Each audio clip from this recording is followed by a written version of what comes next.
Okay, this is Moshe coming to you from Israel in the Galilee on the 28th of January. It's about 8:32 in the morning.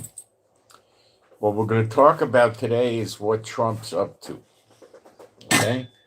And what Trump appears to be up to is what would be called a blockade of uh, Iran. And there's a lot of people that are saying that this is the plan. And I think it is. And I'll go over why I think this is it. Now, Trump is saying there's another armada coming.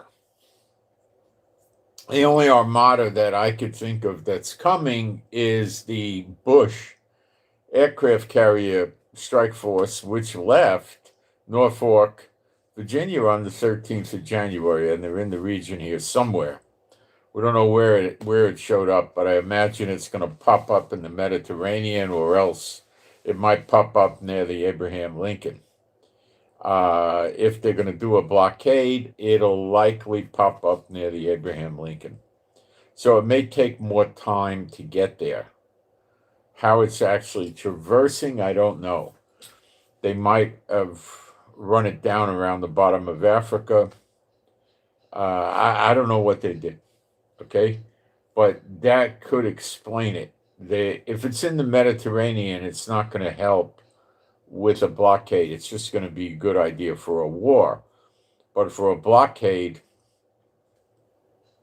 another aircraft carrier out in the region is a great idea. Okay, plus it's going to have at least 3 escorts.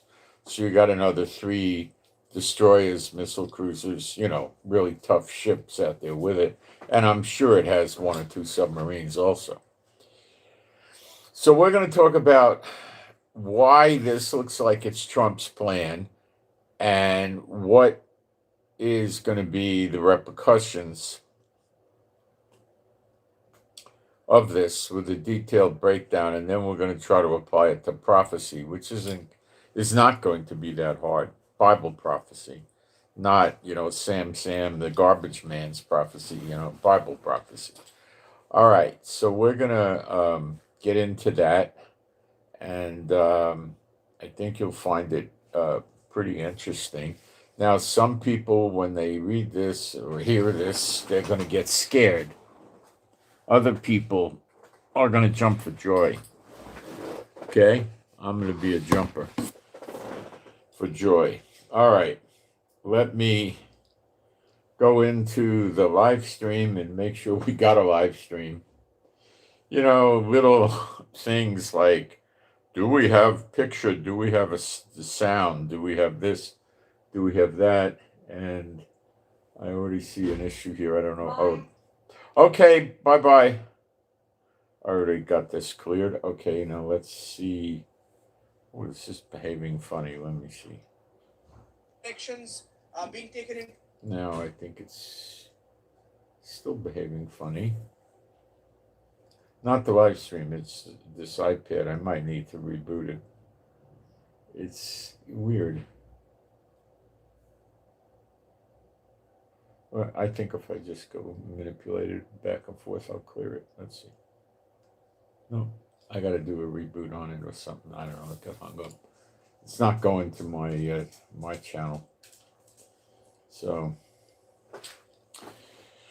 we'll just reboot it. The vulnerability here is massive. First thing why I think it's a blockade, not a war, is the way Israel, I live in Israel, have for many years, and the way Israel is behaving right now is they're not expecting a big attack from Iran, believe me. The behavior is entirely wrong for that, okay?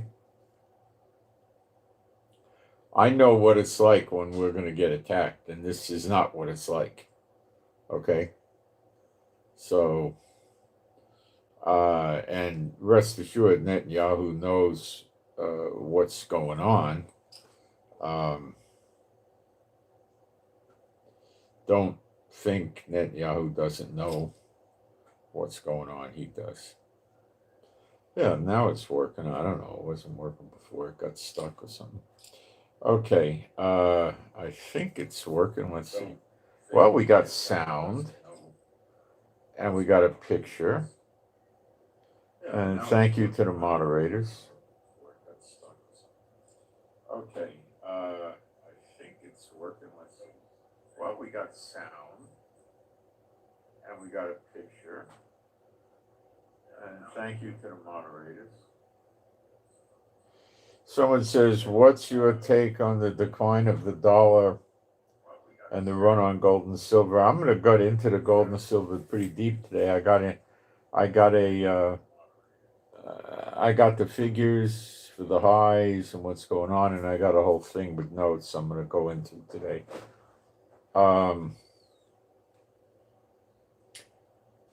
Yeah, it looks like the live stream's running pretty good, and I'm going to put a post up, which is going to take a few seconds, and then we will proceed.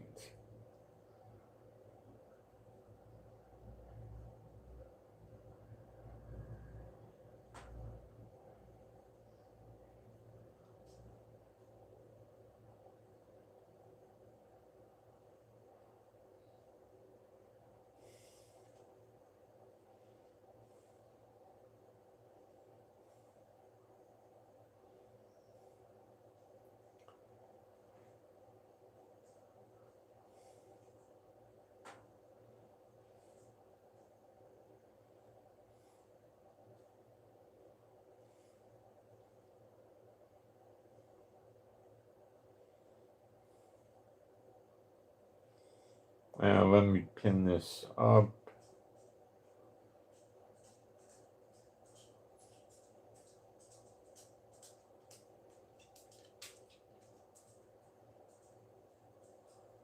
Okay, I think we're good. Let me shut the sound off on this. And being a Bible-believing site, I'm going to do some praise.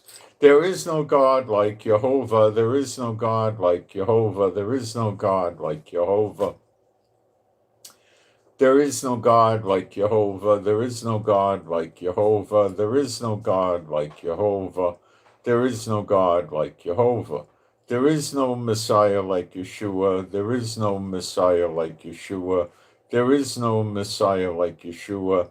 There is no Messiah like Yeshua. There is no Messiah like Yeshua.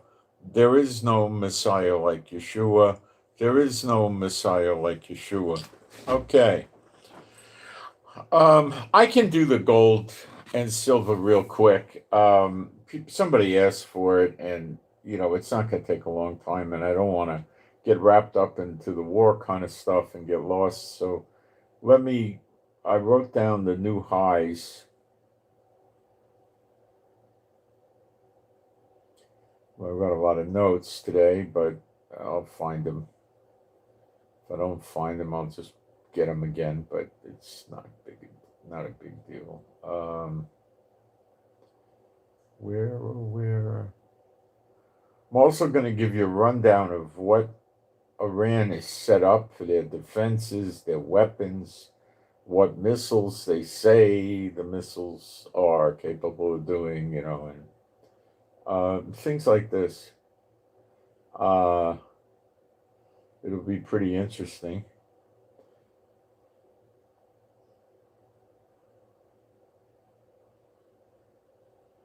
But you got to understand that Iran lies. Okay, gold.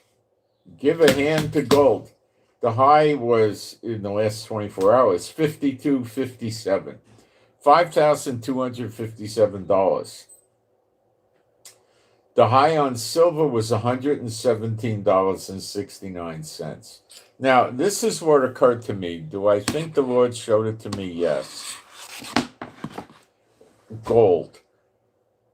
There's going to be a point, we may start being there already, that gold's so expensive people aren't buying it anymore. There's a guy that has a mint, and he's a pretty bright guy, and he's got billions of gold and silver on hand. He makes, commemorative coins and different things. He's selling 1 ounce gold bangle not a bangle, I don't know. It's a bracelet that goes, it's like this. It's not closed, and you put it on your wrist, and it has a little bit of design on it. It's more female oriented, but a guy could get away with it. The bad news with this is it's not closed with a chain or a closure or a lock or anything. So somebody could just hook a finger on it in a crowd and just slip it off you. So it's not a great idea to buy something like that to wear it as jewelry. You want at least to have a chain on it, at minimum. And it could fall off and you wouldn't even know it. And you lost, it's 1 ounce of gold, you lost $5,200. Very bad idea to buy that, you know. Okay, so gold, silver's going up pretty good now. What it could be, and keep an open mind here. First of all, gold going up is fear.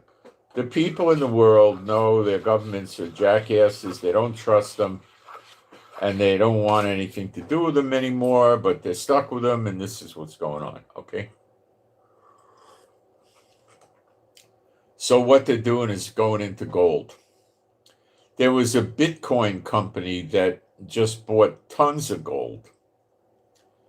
I don't remember the name of the company. It wasn't Bitcoin, some other company like Bitcoin. You know, I don't know. I think there's 20 of these. There's Bitcoin, Ethereum, and I think that's the only two I know. I don't use them. I never I never went into the Bitcoin thing. Every time I tried to study it and look at it, it looked so confusing. I dropped it.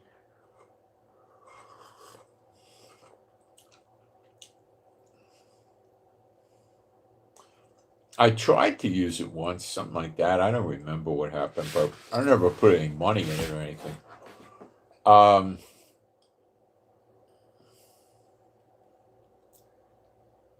So they're scared.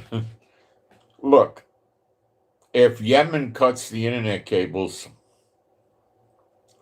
and Iran cuts the cables, and Russia cuts the cables, and China and North Korea, you know what your Bitcoin is worth? Nothing.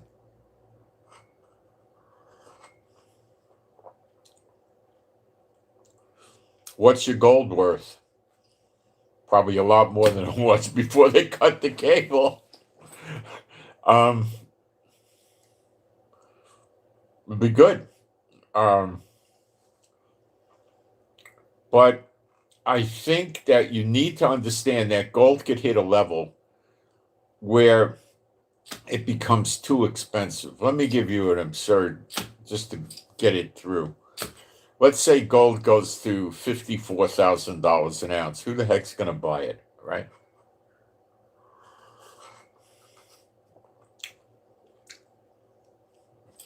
You won't.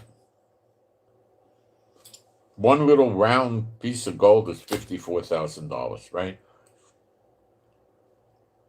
There's not that many. When you go to the coin store, the pawn shop, the little dealer, you know, they don't have people that are going to go down and buy that stuff. Okay? Now, maybe the big people in LA and New York have some movement at that level. And the paper gold that's traded online that isn't real gold and it's backed by nothing, basically, although they tell you you could get real gold, but in a time of crisis, you never will. Okay, that stuff, they'll trade that. But you go to your little store in your town, and, you know, unless you live in a city of at least 3 million people or a million people, you're not going to find people buying that stuff. There'll be very small demand. It's too expensive. Now, that's an absurd figure, but let's say gold went to 17,500, okay, which is not an absurd figure. Same thing's going to happen. People ain't going to buy gold.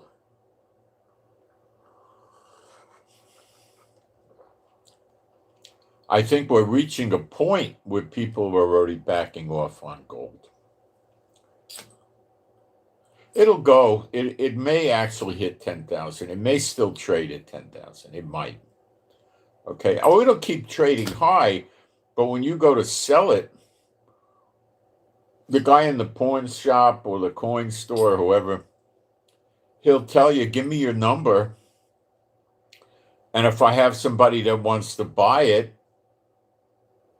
I'll call you. You can come down.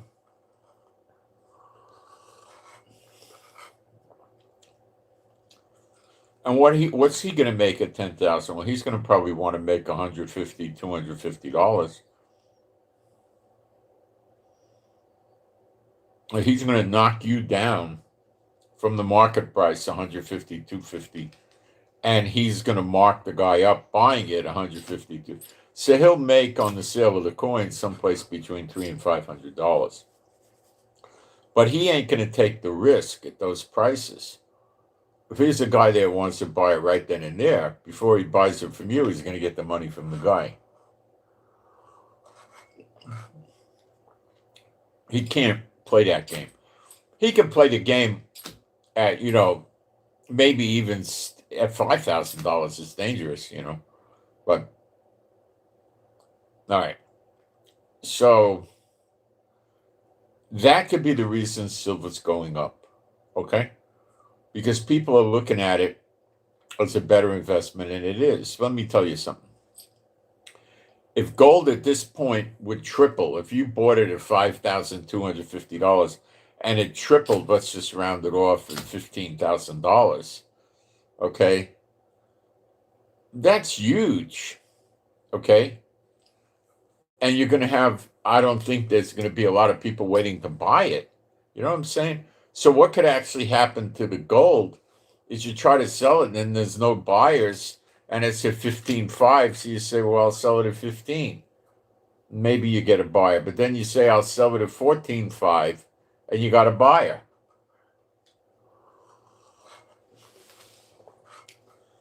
And it may slip all the way down to $9,000 or $10,000 where you start having a market again that trades. See, there's no market makers for this in your neighborhood, in your city. So, yeah, it's trading at $16,000, but I don't got nobody buying it. They tell you, well, I sell maybe, 10 coins a month, at those prices.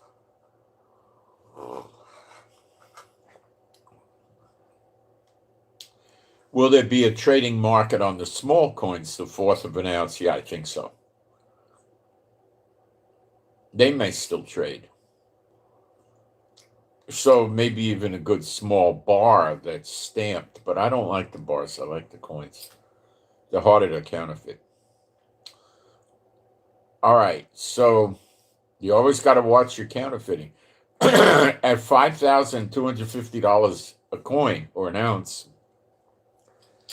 these guys could spend $1,000 making a phony gold coin and make a heck of a profit.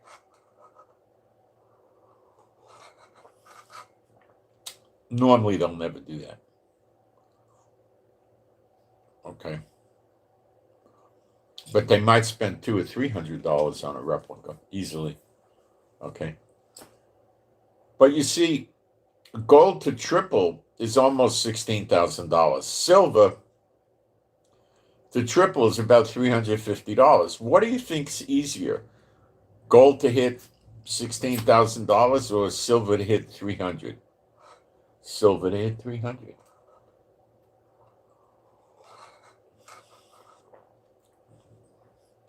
Silver can climb all the way into, I would say, easily $1,500, $1,800, and there'll still be a trading market for it.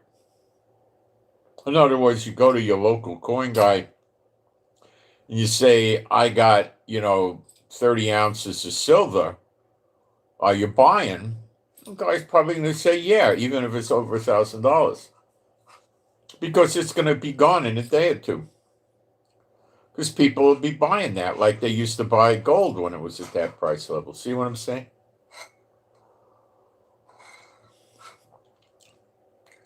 The gold is just going to get up to a crazy level. Maybe.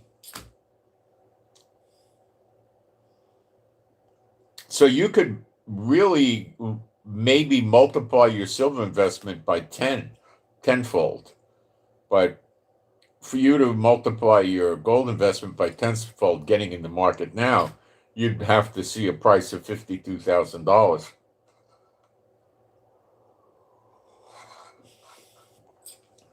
Maybe we'll see it. I don't know. I don't know. There might be people that will go travel. They'll hire an armored car for the weekend and they'll go to the hotel. They'll have two or three armored guards and hire police, and they'll sit there and buy your gold at the show.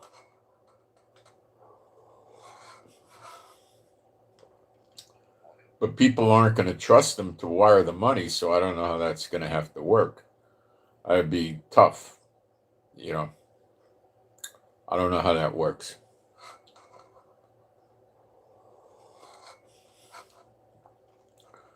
So I'd say at this point, silver's your friend. And if you got gold, you may as well hold it, I guess, or you could sell it and go into silver, or you could hold it. But if there's a blockade on Iran with oil being affected, this is going to push gold and silver up more than a war on Iran. It will.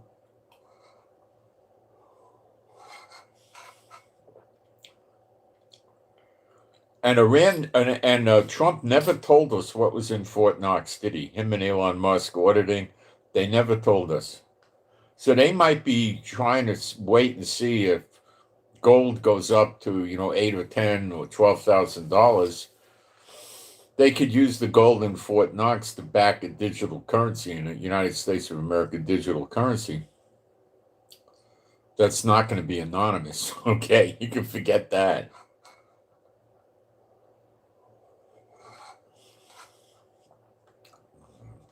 But gold backed. And that's the way Trump could manufacture money out of thin air without paying the Federal Reserve any interest on the money. He could screw the Federal Reserve.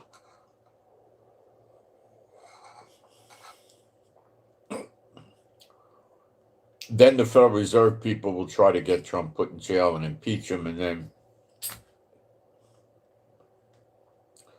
Trump will retaliate and declare the Federal Reserve debt to be a Ponzi scheme, maybe, and just wipe it off. Now America's debt-free. The dollar soars like a champ because it's gold backed. It's not going to be pure gold backed. It's not going to be you're going to be able to redeem it in gold. Because if they did redeem it in gold, somebody could buy it at $6,000. Gold hits 11,000. Then they redeem it in gold. They don't want that.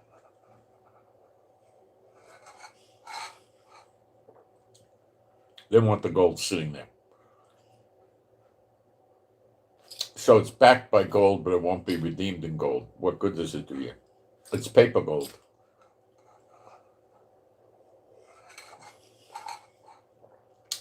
See, the old silver certificates that I remember only too well as a kid. When I was a kid, they were still using silver dollars. They were worth $1, not $117 like today. So if you redeemed your paper money, it was a silver certificate. They gave you 1 ounce in silver, a silver dollar.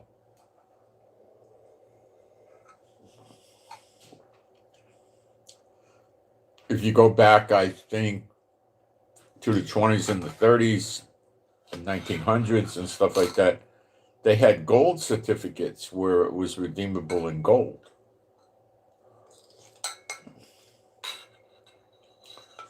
One ounce of gold that's now worth $5,200 something was worth $20.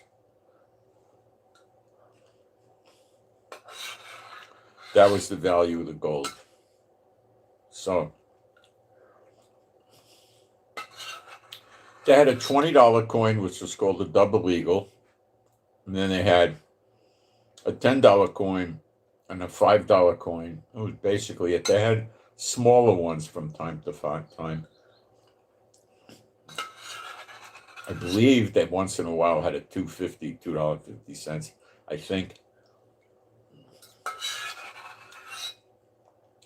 They had a lot of unusual coins when you go back in time. They had, I believe, they were copper pennies. They were the size of a 1 ounce gold coin, or like a silver dollar. They were thicker. They were something like that, pretty thick.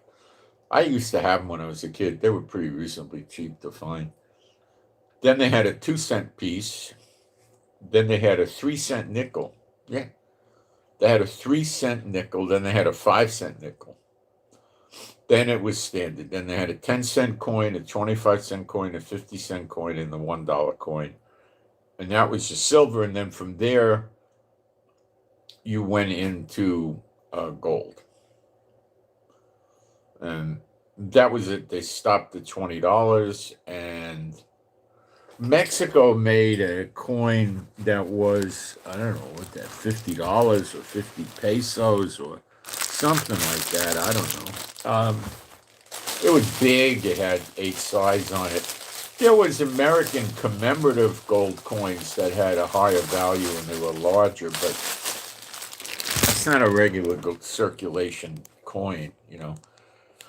So that's what the story is. So I would buy silver, not gold. Well, I could be wrong, but I think what the Lord showed me is you got to be appreciative of the fact that gold can get too high. And when it gets too high, there's no demand. And then the prices slip back till you find a level where there's demand. Okay? So, hey, yeah, it's great. Gold hit $16,000, but I can't sell it. Now, if the economies collapse, which they 100% are going to, all the paper money in the world is going to be worthless shortly. The gold will have value, but the value won't be pegged to paper money currencies around the world because they don't exist anymore.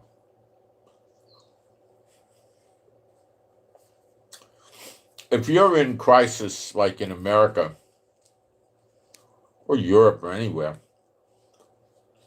the banks will likely close. Your money will be frozen in the bank. The stores will stop taking credit cards. There's probably nobody pushing charges through. And they're probably not going to take checks. They're going to only want cash. And the cash will continue for a week, maybe 2 weeks. That's the end of the cash. Banks don't open. The stores don't have any more goods. That's it. Then it's looting and pillaging and that sort of thing.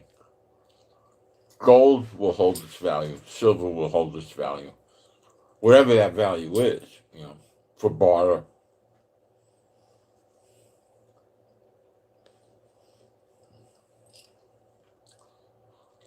Pretty much when the currencies are gone and the banks are closed, that's it. It's over.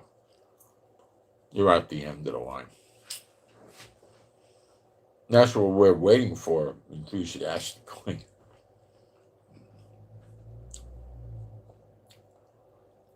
So, why is Trump pulling another armada in? Well, I'll tell you why. And you'll understand what I'm talking about easily. He wants Iran in a position where they're afraid to do a pre-strike or attack anybody or anything. Okay? Now, Trump acts cowardly and Iran knows it. They came out with a notice, a publication, a public notice or a statement. I think it was even today. Might have been yesterday. And it said, Trump's accomplishing nothing with his threats except destabilizing the region. Well, he's not destabilizing the region that I could tell. And he's accomplishing nothing because Iran doesn't care about his threats. This is what people in Europe and America and Asia and Africa won't understand. The Middle East terrorist Muslim country.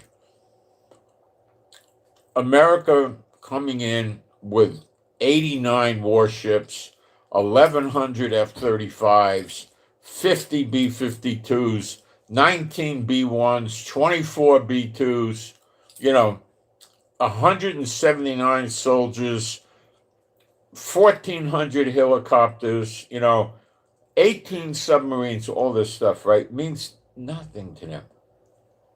Because they think Trump is afraid of them and won't use these things. Are they right? Yep. Does Trump understand that? I seriously doubt it. The Americans keep thinking that this is going to scare the Iranians. It's not. If it was going to scare the Iranians, what you would have heard is, we've given up our nuclear facilities and America's going to come in and get all the uranium and dispatch or blow up these facilities to make sure it's real. And we're dismantling our long-range ballistic missiles, which means all of them. We're freeing the political prisoners. We're not persecuting the protesters anymore. We're going to open up for free elections. America can supervise it. And Khomeini is retiring. What else? No, stuff like that.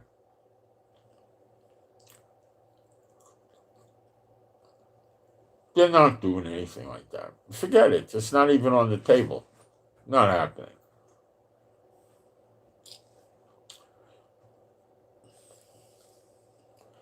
Iran is making public statements. America wants us to give up our nuclear program, and that's not on the table. They want us to give up our ballistic missiles. That's not on the table.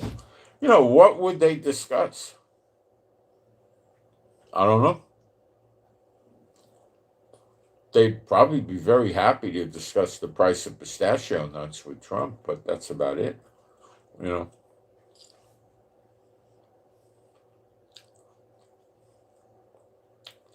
The mistake that Netanyahu makes and Trump makes is they allow these Muslim countries to negotiate with us through a third party. Should never allow that.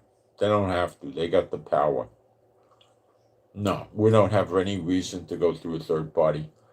We want to sit there face to face with you. You don't want to do that, we're back to war. Because it's a sign of their arrogancy. You're an infidel dog and we won't sit and talk to you. That's basically the statement, kids. That's the statement. So you don't want to do that. As soon as you go through a third party, you lost. We have no respect for them. They'd never go through a third party.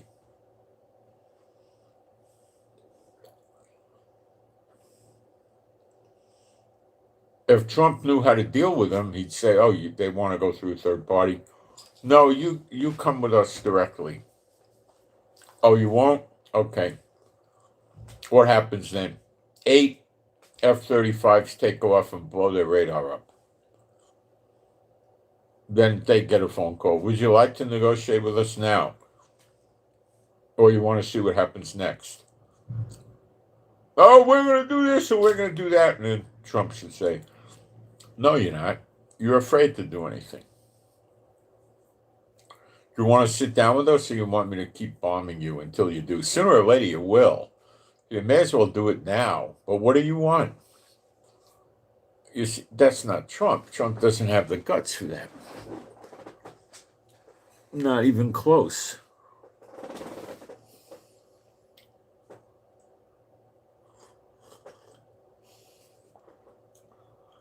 Whoever did have the guts for that would be like Teddy Roosevelt,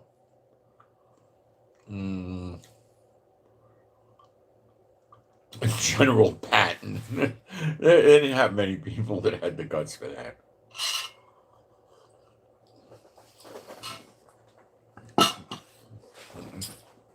You see Teddy Roosevelt with his military saber, his field hat, his horse, riding at the Iranians saying, "Bully for you," Teddy Roosevelt would stump them. How do you think the two witnesses would play with them? If they had to, they'd just destroy them more than likely. But if they were they'd say, "Listen, there's a new sheriff in town. Oh, you get out of here, blah, blah, blah." They send their security guards in. They burn them up with fire from their mouths. You want to listen now? What do you do next? Give them hives, coat them in mosquitoes, something like that. Eventually you're going to wind up just killing them. So you may as well just kill them. You can't work with these people. They're Satan bots, They're not Muslims. The leaders, you think Khomeini's a Muslim? Why would you think that? You think Trump's a Christian? Come on. You think Modi's a Hindu? Come on. They're Satan bots.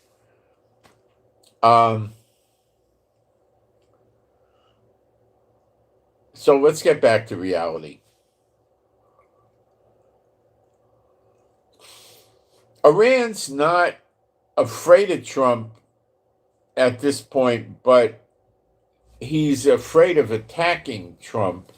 Why? He doesn't have anything to gain. Let's break that down. There he sits in luxury. They say Khomeini's got $250 billion, and he's a Muslim, right? Okay. He's in control. He's in luxury. He's got his military. People are going to work. He's got a lot of problems, but he thinks he could solve them. Okay? Now,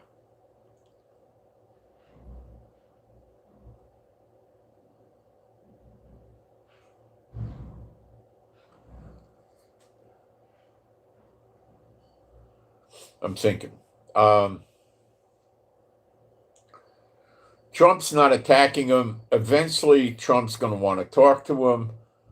They could waste Trump's time and talk. Eventually, Trump will get burned out talking to him, and the fleet will leave, and everything goes back to the way it was. That's the plan that Khomeini has. Okay? He has no plans of dying. He has no plans of doing a first strike. Okay?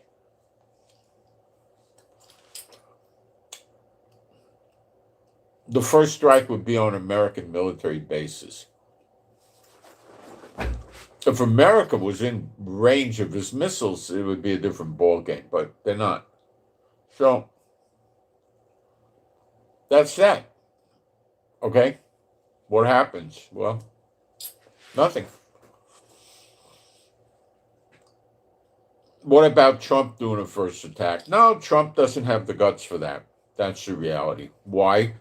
I don't know, but he eats too much tossed salad probably, but he doesn't have the guts.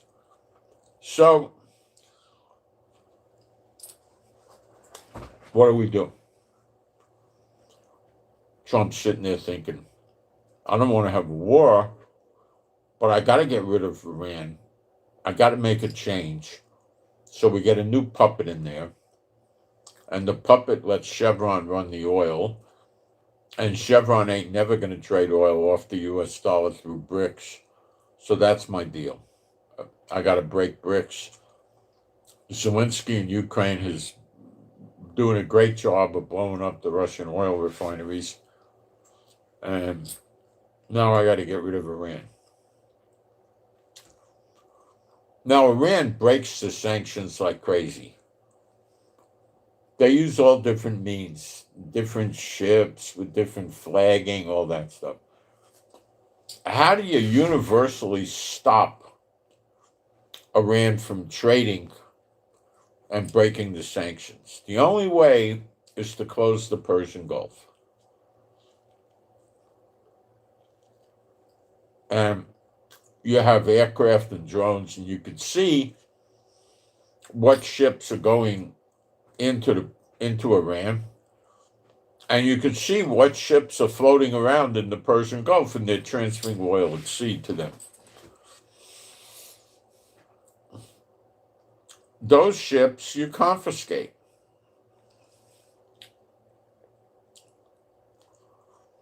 Now, there's certain ships going in to the Persian Gulf that you know are going to be breaking sanctions, and you just stop them and say, come on, guys, turn around and go home.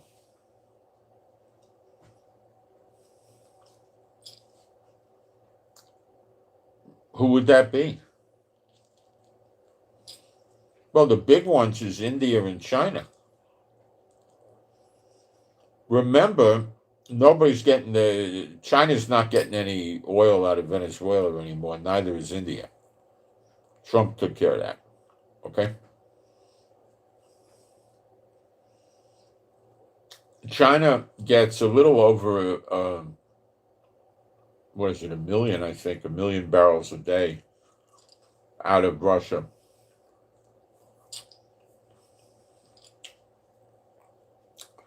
They've increased it because India cut back on what they're getting from Russia at the insistence of Trump.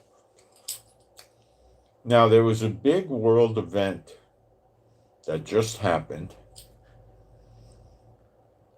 that you don't know about, most likely, and nobody's telling you about it, and it's going to hurt you unless you're in the European Union or India.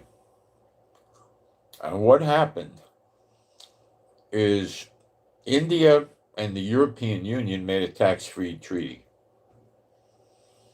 where they're trading their products without any tariffs on them. Not every product, but 96 to 99% of the products, so pretty much all the products. So Europe is selling cars to India without any tariff on them. So in other words, Israel puts 100 to 150% tax on imported cars, and we don't have any domestic cars. And India has similar taxes. I don't know what maybe 50, 100%. So they're lifting those.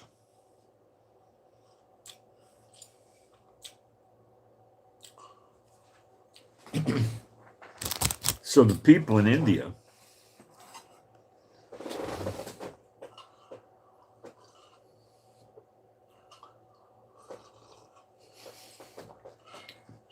are going to run out and buy cars from Europe. Citroën, Fiat, Volkswagen, BMW, Mercedes, Peugeot. These are good cars. There's going to be an occasional Ferrari or Lamborghini, but that's not relevant. Rolls Royce and Bentley, but it's the regular cars that they're going to go after.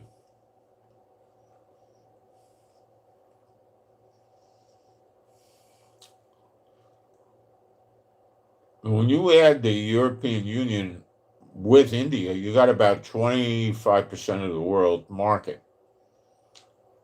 And Trump is running around walking contrary, raising tariffs.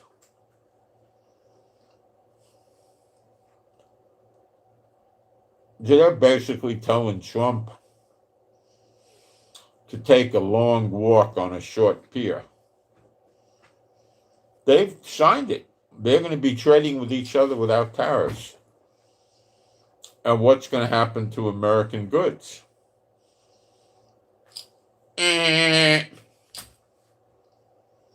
Big drop on exports.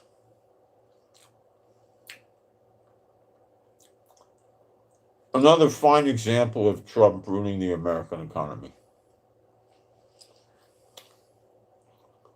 Did Trump ever dream of this? No.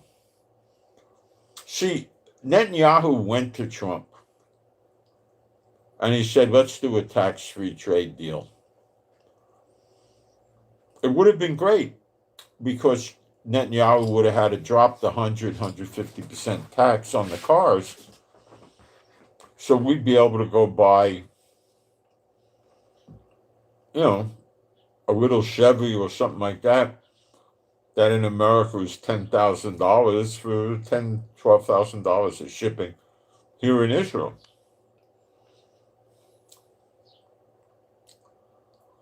Instead of having to pay $22,000. It would have been great.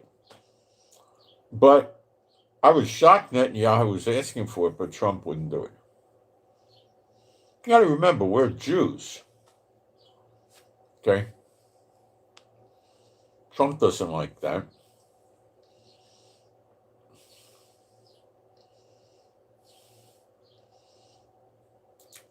And things in the economy just got worse, okay? You're not going to know about it for a while, but if there's a widget being sold by America and a European country, the tariffs are going to be high on the American product and no tariffs on the European product. Guess who wins? The European product. Okay? That's who wins.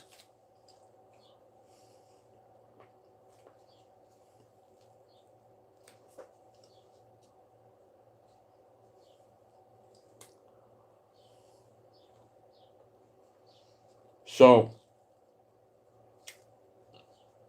that's what Trump brought on himself.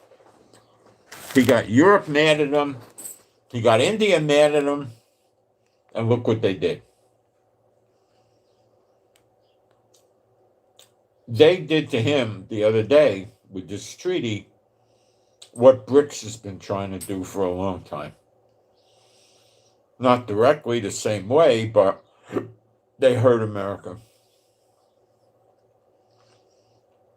Is Trump going to go back and renegotiate taxes? No. Why do I say that? Because he's a Satan bot, and Satan bots, when they hold political office, never ever want to say they did anything wrong. That's a trait of theirs. Okay.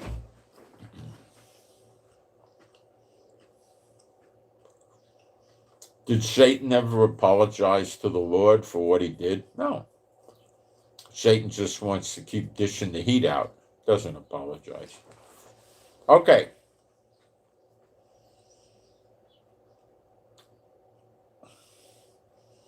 Iran is getting ready to close the Persian Gulf at the Straits of Hormuz with submarines and warships and go-fast boats and missiles and everything else, right? So they want to sit there and say, your boats don't leave the Persian Gulf or enter the Persian Gulf unless we give you the green light, or we'll blow it up, or confiscate it. So what they intend to do is wreck oil prices and try to bring Trump to his knees that way by getting pressure all over the world.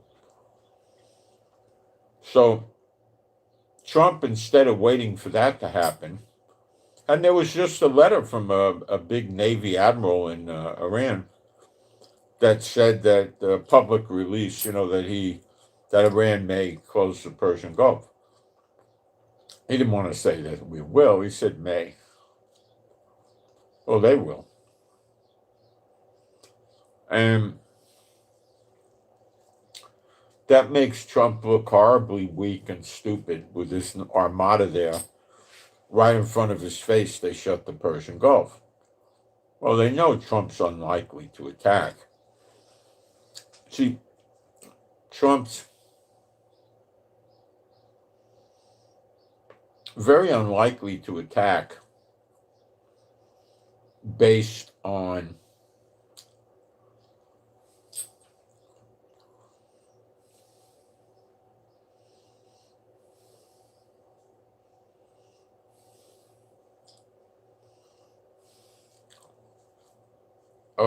a blockade. It's unlikely.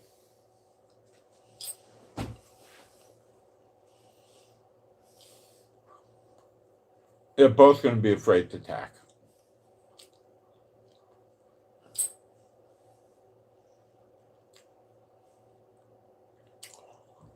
So Trump wants that other aircraft carrier group here to make the death threat on Iran pretty scary. He's been moving Patriot missiles, that's an anti-missile, anti-drone missile system, into Qatar and Jordan. So he's getting set up to defend the aircraft in those countries.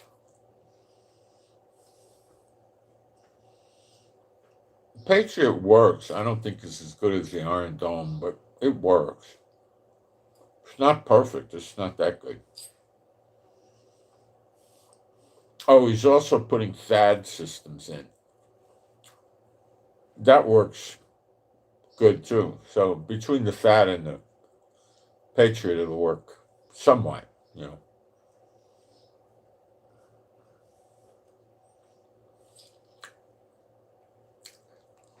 So how does this embargo work? Well, Kuwait, Bahrain, Qatar, UAE, Oman, and maybe Syria and Jordan, they can move their oil out. Nobody says anything.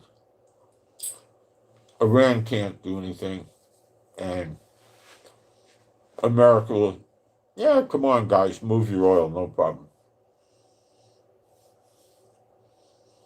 What happens when Chinese oil tanker ships show up to load up at Iran and take it back to China? Well, if Trump's a real baby, he'll give China an exemption. And then China will look at Trump as a real idiot with no guts, and they'll take advantage of that over time. But they're not going to like it.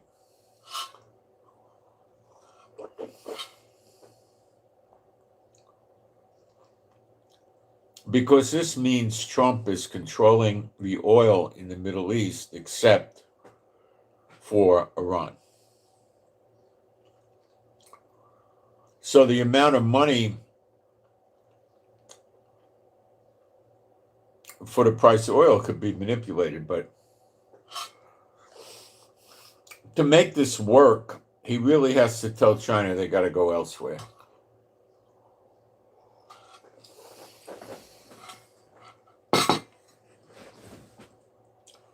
Now let's look at some numbers on this, okay? As to China oil consumption and stuff like that.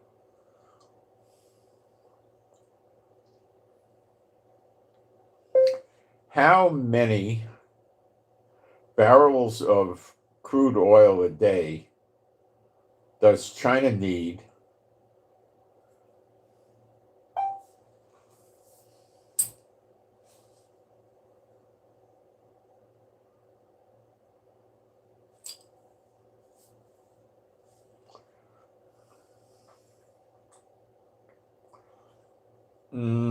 it needs approximately 16, more than 16.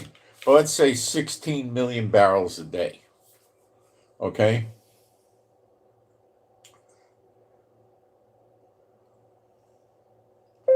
How many barrels of crude oil do you think Russia could supply to China these days per day?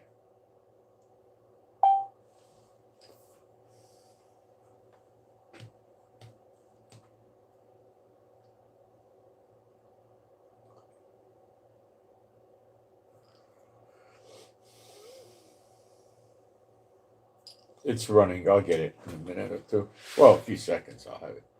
I'm using ChatGPT 5.2, just for convenience.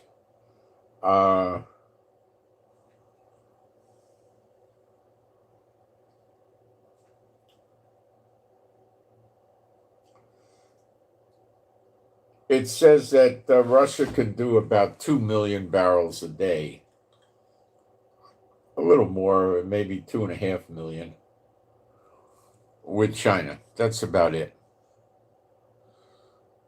Now, what were they getting from Iran?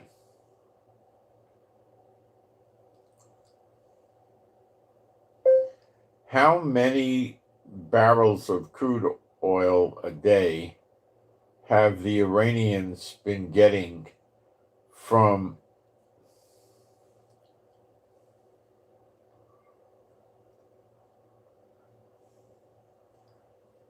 day have the Chinese been getting from the Iranians?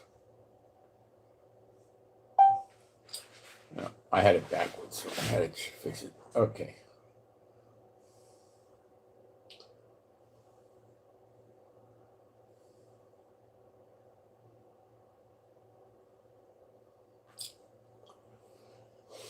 Well, the Iranians have been giving China, I guess because of restrictions, about, let's just round it up, about 1.5 million barrels a day.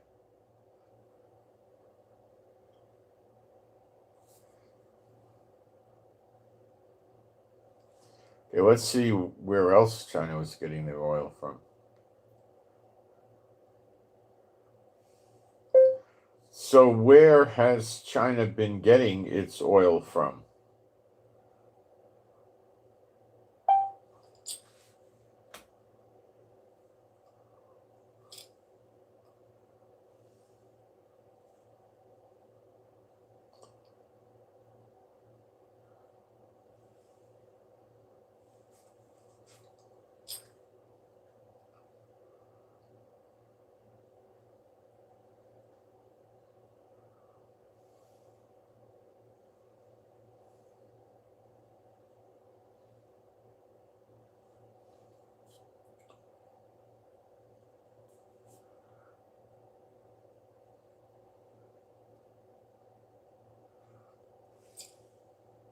So, okay, what China's been doing is using Saudi Arabia. Trump could control that. Russia, a little control from Ukraine. Iran, no control right now. UAE, Trump could control that. Brazil, Trump, oh, it's very little, less than 1 million barrels a day. Angola, very small, under 1 million barrels a day.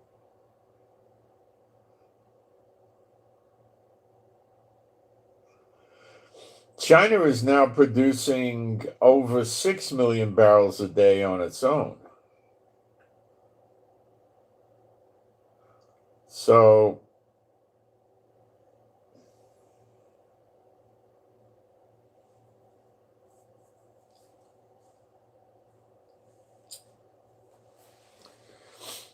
I guess with the sanctions that China just has to run around and get stuff from different countries. They're not getting any more oil from Venezuela. That's over with. So an embargo gives Trump the control over the whole Middle East oil and puts Iran out of the box. It will drive oil prices up a lot. It's right now at, let's say, 60-ish. So it's Trump running it, probably go to 70, 75.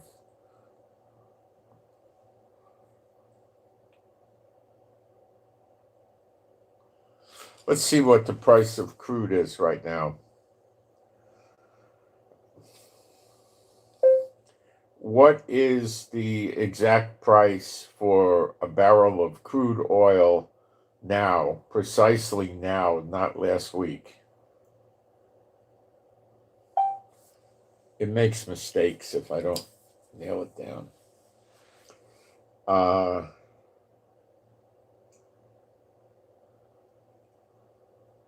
60, 62.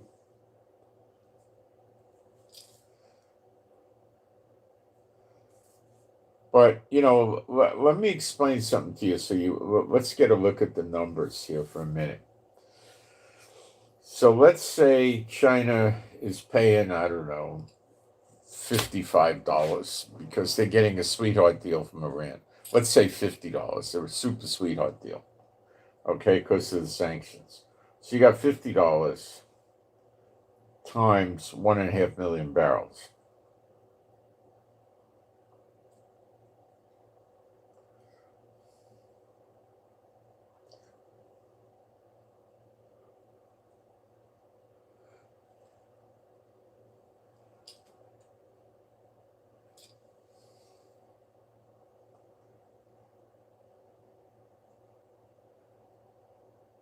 That comes to $75 million a day going into Iran. So if you got 75 million a day and you times 30, that's 2.2 billion a month.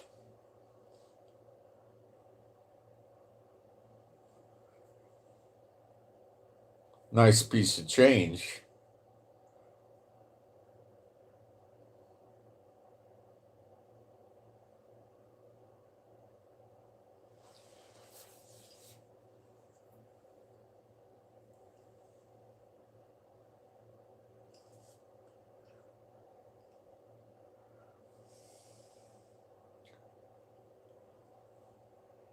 I gotta get out of here.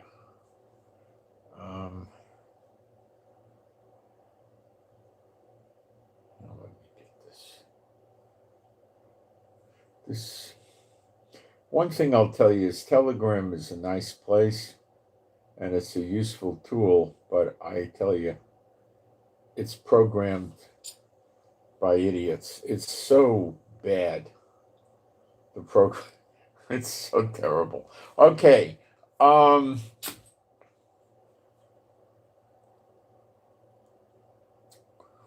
They don't pay any programmers. They just get it done for free by volunteers.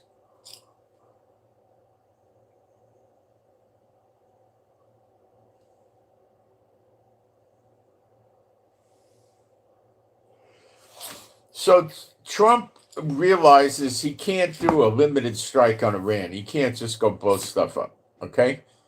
So if he wants to stop the police and the IRGC and the Baji volunteer militia group from persecuting the protesters, which they're doing every single day, and Trump's not stopping them, they're getting death sentences and everything else. So if Trump wants to be bombing them and strafing them to get them to leave the people of Iran alone, that's going to be perpetual attacks on Iran, and the protesters are going to be going around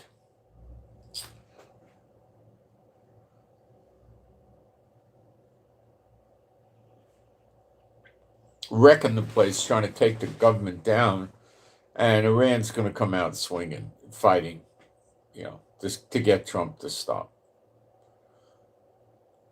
First reaction would be more massacre of the people, and then the next reaction would be attacking American bases and stuff like that. So why do I think Trump's best bet is this? Because I think Trump thinks that the Iranians know that eventually, if they push him enough, Trump will turn around and attack them. So they're going to have to use restraint. And he's believing that they're not going to attack based on a blockade. They'll negotiate. But a negotiation to them is going to mean we're not, doing this, that, and the other. So it's not going to work out. So what would the answer be from China and Russia and North Korea? This is where the problem is. Do we see China and Russia coming over to the Middle East with all their warships? They sometimes assemble 42 warships for exercises around the Pacific region. So if they put 42 ships in the Middle East, it would be Oh, big problem, you know. But why should they do that? Why not let Trump fight the Middle East long distance, and China basically opens up a likewise front in their neighborhood, and that means they blockade Taiwan. What does that mean? It means they take maybe 12 warships, 15, and a bunch of planes and drones, and they tell all the ships trying to come into Taiwan or leaving Taiwan to go back, and you can't pass.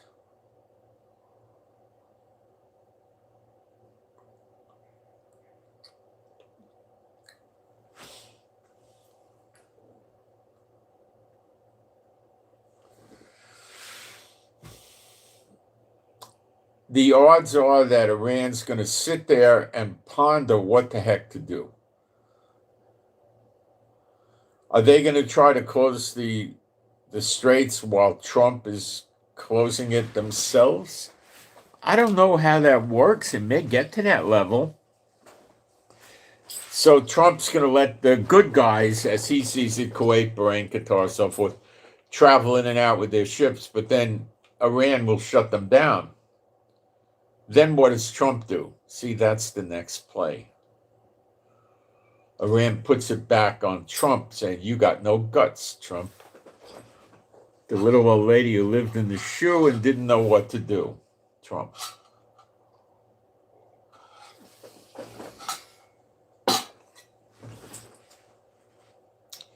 In the meantime, Taiwan gets encircled by the Chinese, and they stop all ships from going in and out, and they declare a NOTAM by saying we don't want any planes flying over our ships, and our ships are surrounding Taiwan, so any airplanes going in and out will be shot down by the Chinese government or the military.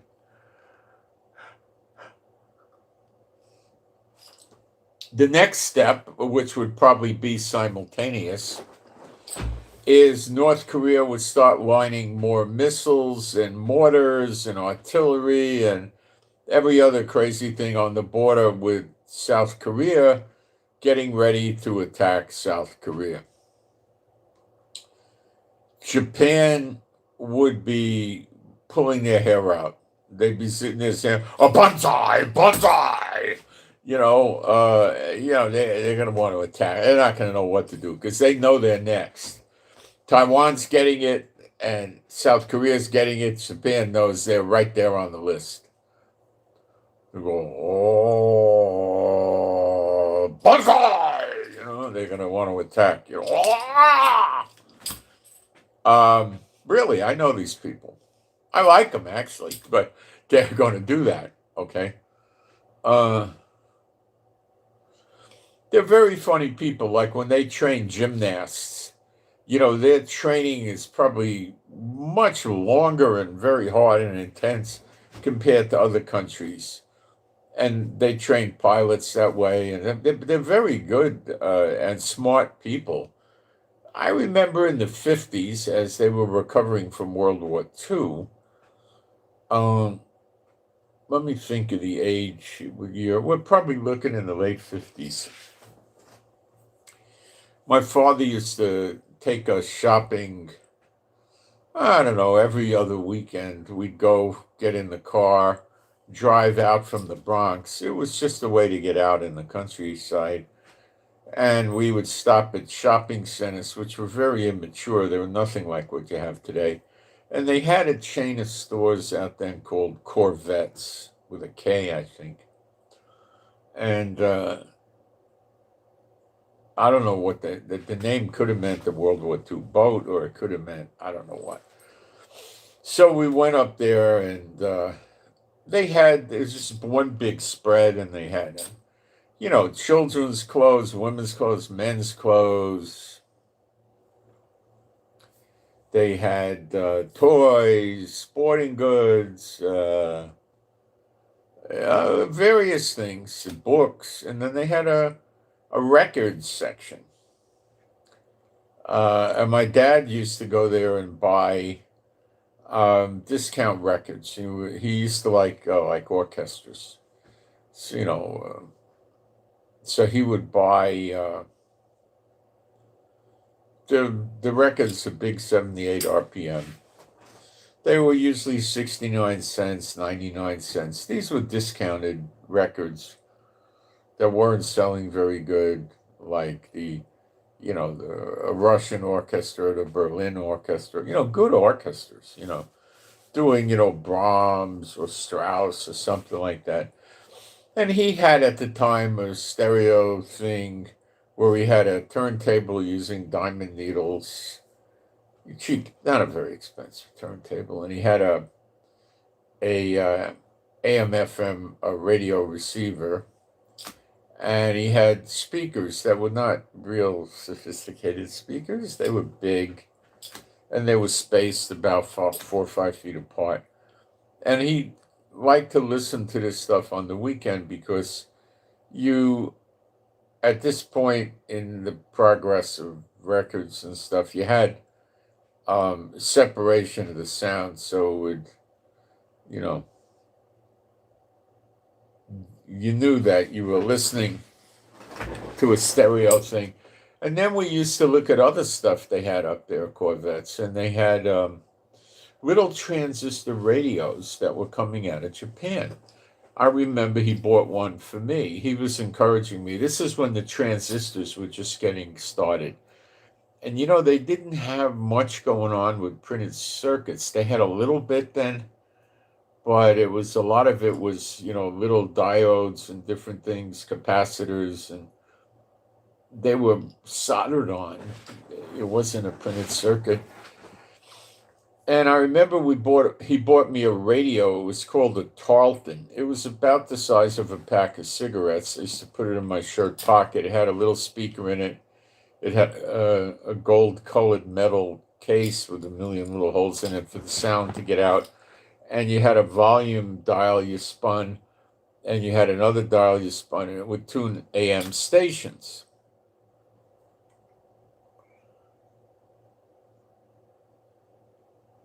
So that's what we had going on. And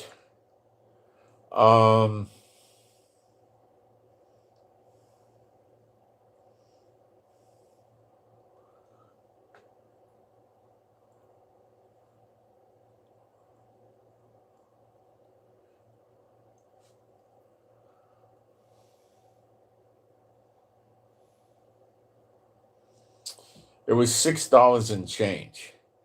So the Japanese were getting into these radios and they were cleaning up. Okay. Even back then, they had already started selling cars. They hadn't taken off yet, Datsuns and different things, but they would. And they were already in the camera business with Nikon was the big brand. The other one, I think, was Canon. And they were making the camera lenses better than the Germans were, and on purpose, just to get a name for themselves. So their cameras were underpriced and overqualified. They were darn good.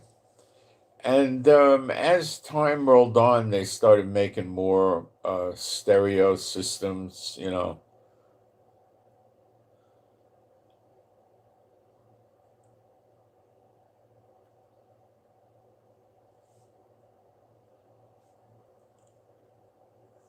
So they were progressive. They were moving ahead in a lot of areas. Okay, the cars was huge for them because they sucked in massive amount of money. I had a friend. I think it was in the middle '60s, something like that. He had a Datsun sports car. I think it was called the 1600. It was a little thing with 2 seats and a convertible top, and it was a nice little car. And they were selling all kinds of cars. You had Toyota, Datsun, and, they were moving cars. And they were doing good with it.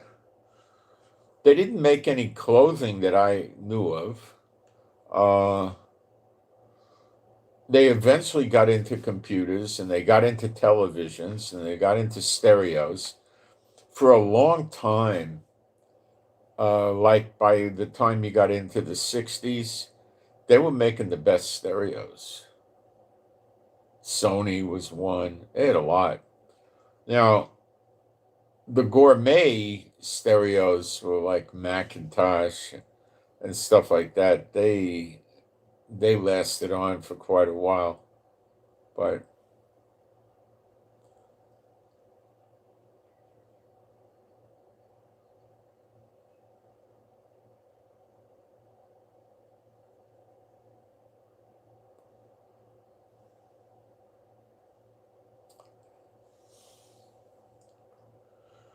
okay.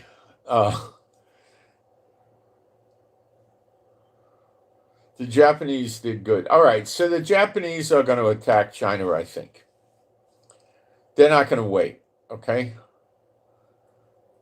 They'll attack China. The South Koreans will attack China. Taiwan will attack China, and the American naval ships and the planes in Guam and on Taiwan and Japan, they'll attack, and in South Korea. And North Korea will attack, and you got a world war. You see how easy this could happen, and then what's Russia going to do? Well, Russia's going to start attacking, parts of Europe. What are they going to try to do? They're going to try to get America to deploy planes, naval ships, everything and anything to these three fronts, the Middle East, Europe, and Asia. And then Russia, China, and a lot of Muslim countries and other countries are going to hit the United States. Because their assets are going to be spread out all over the world, and that's when they hit the United States. Very smart way of doing it.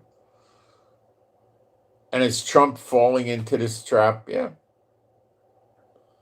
Yeah.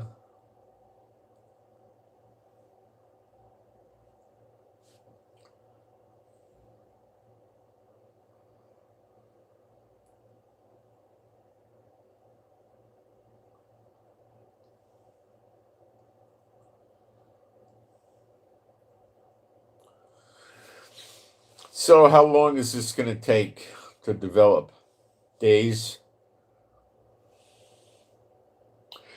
Trump's going to look like the village idiot if he has his Navy flotillas and his planes just floating around over there and doing nothing, while Iran's making 5 big threats every day.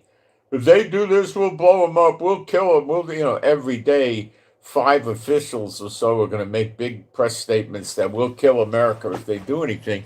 Then it starts looking worse and worse for Trump. And then Trump got to do something. And what's the something to be done? Well, a blockade. And will it work? If China and Russia ignore it, it's not going to work, but it's going to cause a shooting war with Iran, naval war.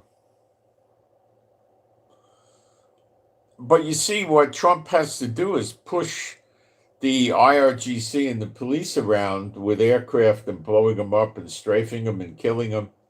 So they leave the protesters alone so the protesters can take the country down. And the blockade doesn't help that. So my bottom line is, sorry guys, Trump has all screwed up, doesn't know what he wants to do, doesn't do it the right way. And he's probably going to get himself into a tizzy here in the Middle East, and China may be very interested in, getting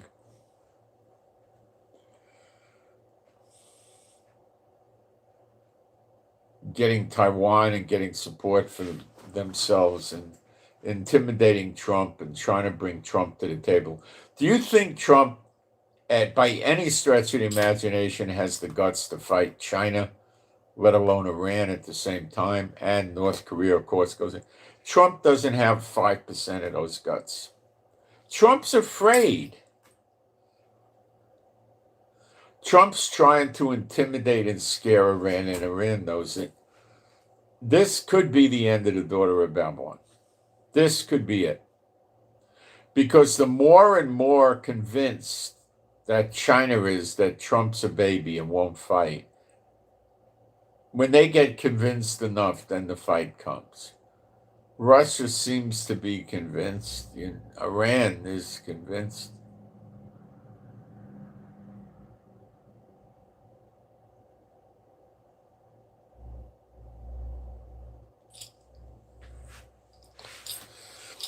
Okay, so we're going to sit here and wait and watch and see what happens.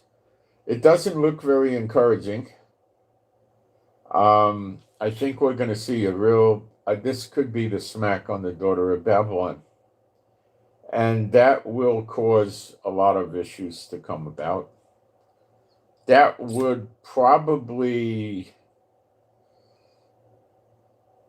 I don't think the attack on the daughter of Babylon with the enemy looting and pillaging the place is going to happen in 3 days, maybe 3 or 4 weeks.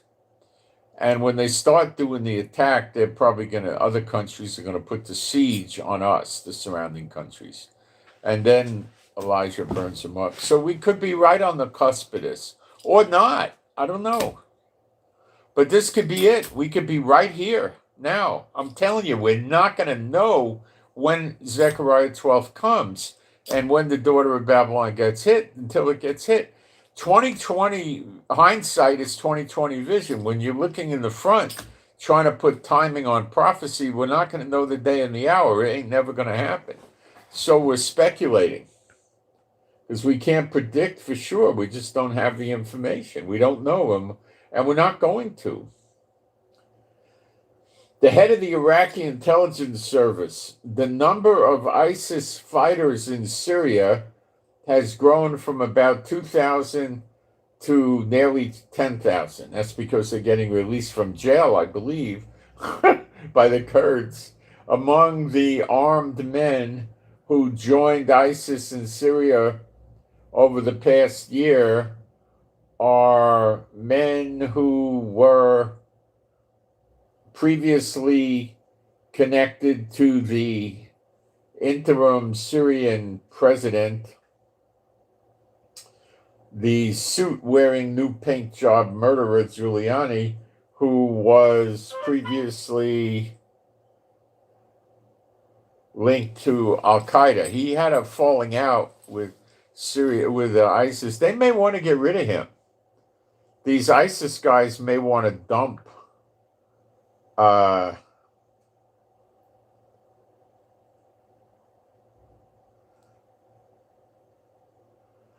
they might want to dump Giuliani. 10,000 is not enough for open warfare, but 10,000 is enough for harassing guerrilla warfare, to try to get more people to get rid of him.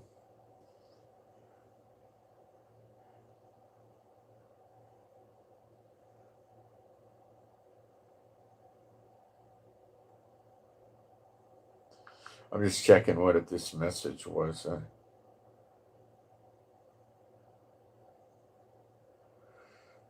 Nothing.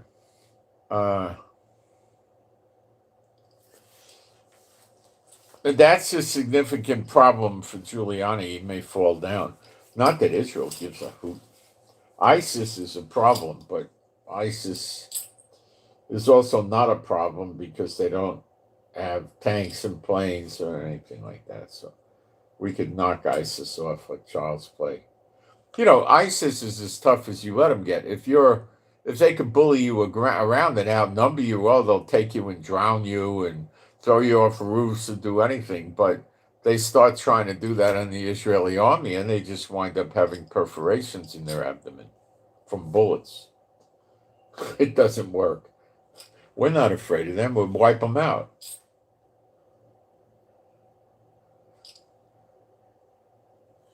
We have no fear of those people. Let's just annihilate them. They have a fear of us, believe me.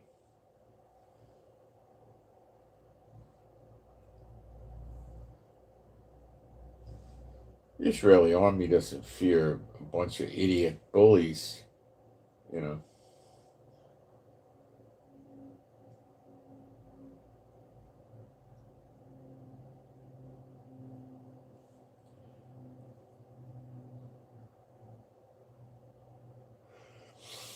So the Chinese satellite pictures, if they really have satellites, were showing images indicating a new deployment of Patriot batteries at the U.S. Air Base in Qatar, and that makes a lot of sense.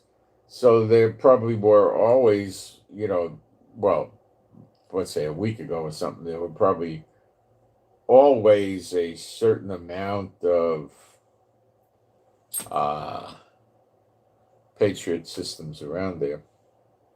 Iran, now what has Iran deployed? They've deployed air defense systems, coastal defense units, submarines, coastal missile batteries, ballistic missiles of various ranges, and swarms of suicide drones along the coastline of Hormozgan province, around the part of Bandar Abbas, and at the eastern entrance to the Gulf of Oman. The Gulf of Oman is where the Persian Gulf dumps into. So let's go back and review this a little bit closer. Iran has deployed air defense system. Yes, they're trying to protect their country and shoot down drones, missiles, and planes. I said trying to. Coastal defense units. Why are they on coastal defense? Because they're going to control the Persian Gulf.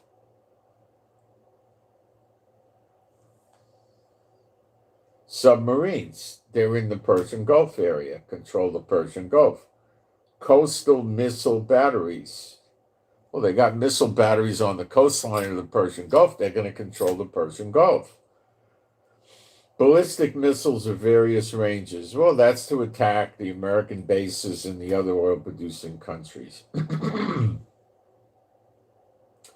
See, what Iran is thinking, and don't think they're not thinking this, if they blow up the refineries, Kuwait, Bahrain, Qatar, UAE, Oman, Jordan, Saudi, and all that, then the oil is going to go to 200, 300 a barrel, and they could, start trading oil very easily for weapons with China and Russia.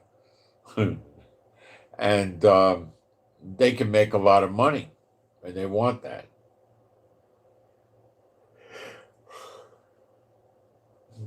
So they're using defense systems, of course, but they're also getting ready to shut the Persian Gulf. Let's get into it a little deeper. Air defense systems. They're using, they're setting up on Qasim Island. I believe this is his island like these near the Straits of Hormuz. Deployment of short and medium range air defense systems. Abu Musa Island, deployment of short and medium range air defense systems, and Bandar Abbas deploying heavier systems, including Bayar 373 and the S-300s. Okay, so, they're probably out there protecting themselves, and they're also going to be controlling the Persian Gulf. See, they could shoot missiles off of land very accurately inside the Persian Gulf because they're probably only going maybe 50 miles or 30 miles or something like that, or maybe 60, 70 miles. They're not going that far. Maybe 100. So they could control it easily, and they don't need to have boats. They were just basing it on the land. Then they've got the ballistic missiles. They got the Fatah, I think it's called, 110, which is a short range, solid fuel ballistic missile. Then they got with a warhead of 400 to 500 kilograms. So it's a big warhead. Advanced variants can reach ranges of 300 to 700 kilometers. Then we go to a Qadar, QADR, Qadar. These are missiles. They're on Qasim Island. And these are supposed to have a range of up to 2,000 kilometers or 1,200 miles. Well, those are what they're shooting at Israel, I believe.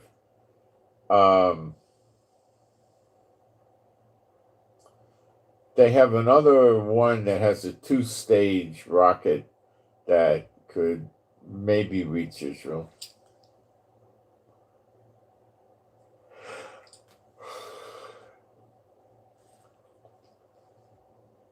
They're deploying suicide drone swarms. They're the Shahed family of drones. In Qasim Island, Abu Musa. I don't know how to do their names. Abu Musa and TUHB Island. How do you pronounce TUHB? Tub, I guess. I don't know. Taub, probably Taub. Tub would be too easier. So Taub Island, I guess. And Bandar Abbas. And another place called Jask, like Jack with the S instead of a C. Go figure. Okay, coastal and cruise missiles deployed on Qasim Island. The Ka-e-Mubarak coastline.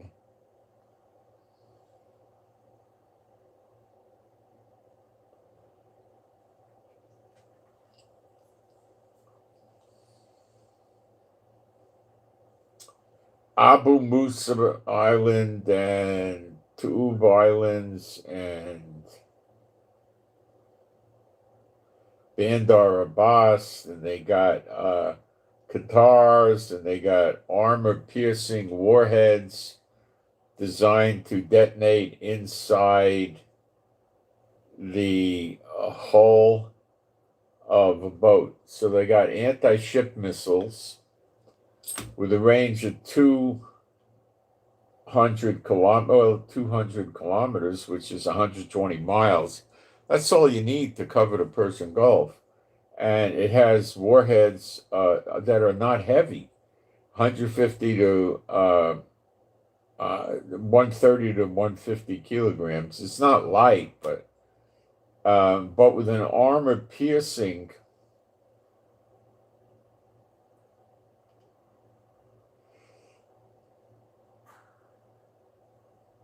These armor piercing designs get a light explosion inside the boat, and when it explodes inside the boat, oh boy.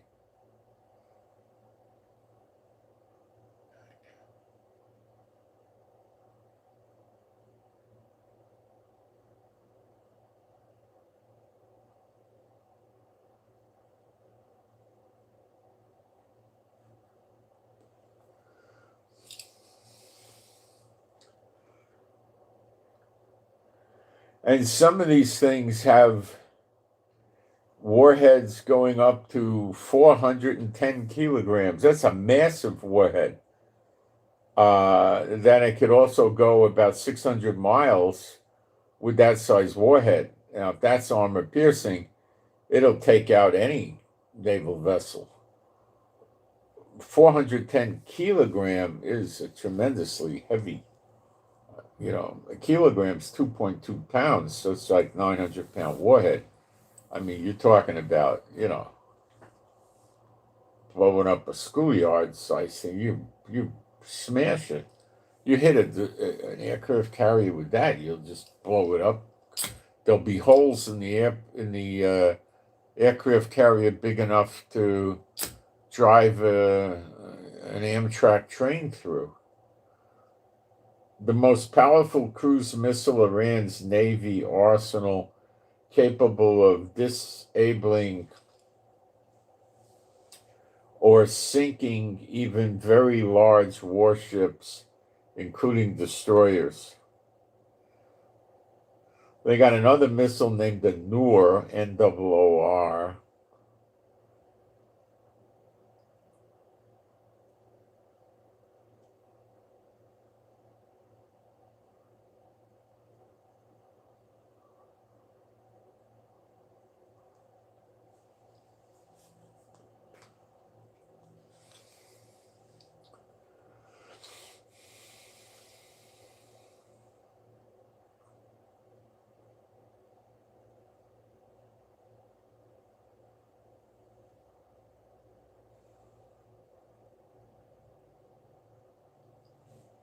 We got more to cover. We got armor-piercing missile equipped with a delayed fuse, detonating after penetrating the ship's hull.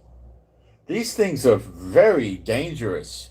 So this missile's going to burrow into the ship and then probably a few seconds later blow up. Now, I don't believe the Americans do things like they used to in World War II, where they put 16 inches of heavy steel belted armor on the sides of the boats. You know, that would probably stop such a missile, but they don't do that anymore. That I know of. Then you got your submarines. You got the Fatah submarine, which is a semi-heavy attack submarine, and it's equipped with 6 533 millimeter torpedoes capable of launching anti-ship cruise missiles such as the JASC-2 while submerged.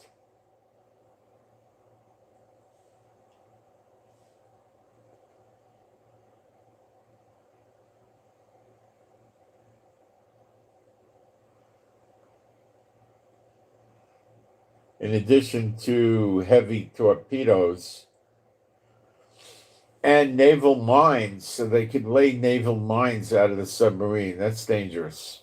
Okay, then they got these Gadirs, which are midget submarines, very hard to find and hit because they're small. It's armed with 2 533 millimeter torpedo tubes capable of launching heavy torpedoes, laying naval mines, and even firing anti-ship cruise missiles. These are very dangerous weapons. These little submarines they have are diesels running on batteries, and they're hard to find and they're hard to hit. They're small. They hold 4 guys in it, not 200.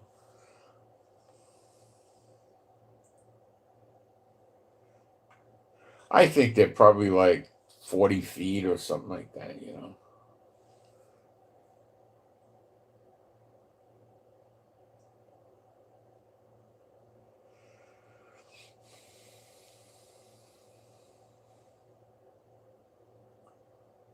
This is what the jerk in Saudi Arabia says. Saudi Arabia will not, this is the prince, will not accept any attack on Iran. Well, good for you, you coward. The Iranian president spoke to the Saudi Crown Prince bin Salman.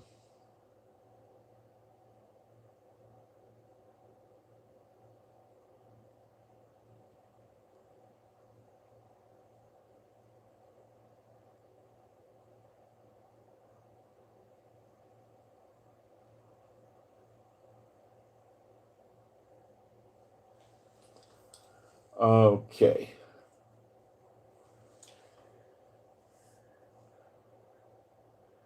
So the Saudi is punking out. He's afraid of Iran. He doesn't trust Trump to defend him.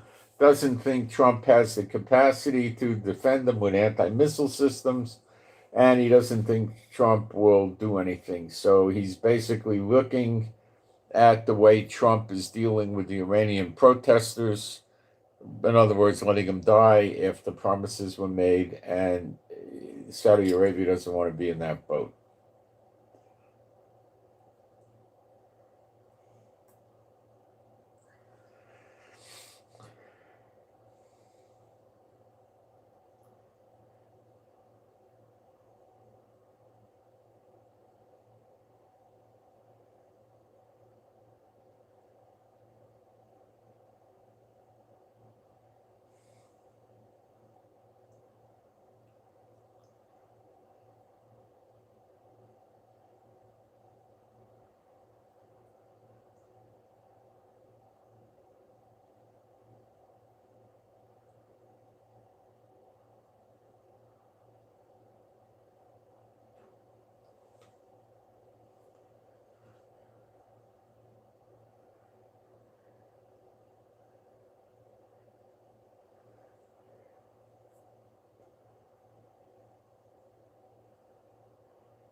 See, Trump is thinking that if he cuts off the money flow that Iran's getting from their oil shipments by doing an embargo, closing the Persian Gulf and allowing only who he wants to go in and out, that would break Iran. Well, it's certainly going to cut their money off. I don't know how well it's going to break them.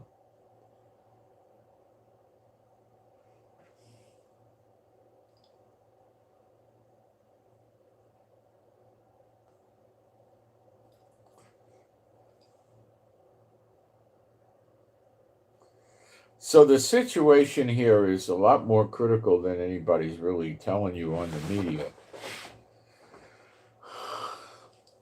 There might be one or two people that are talking about it. I believe in the next 2 to 5 days or 2 to 3 days, you're going to hear more and more people talk about this embargo. And people are going to start understanding what could go wrong. And the only thing you need to have go wrong is Taiwan and North Korea say this is the time, we got to distract Trump, get him to spread his assets thin, and then we're not going to attack him so heavily in in the Pacific region or in Europe, but we'll get him to draw his resources out, and then we'll attack America. That's the most sensible thing to do. Get America to move the weapons out around the world, and then go in and get them. And that brings your sleeper agents into play. This is curious. This is, I think, the Lord at work. In Italy, a land collapse on the island of Sicily. Well, Sicily's like, a lot of people in America came from Sicily. They call them Sicilians. More than 1,000 people were evacuated from their homes.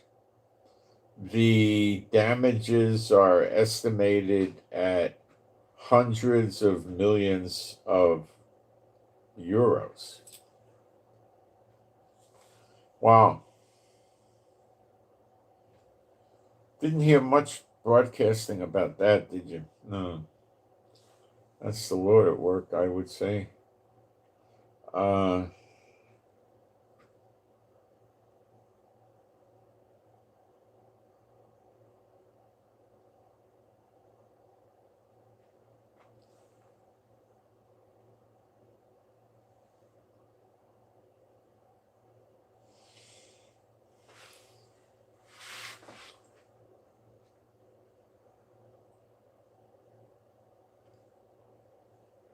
Trump is still trying to fight the war without fighting a war. And I haven't seen him really be successful. How successful has he been with Venezuela? It's a little hard to tell, but not very successful.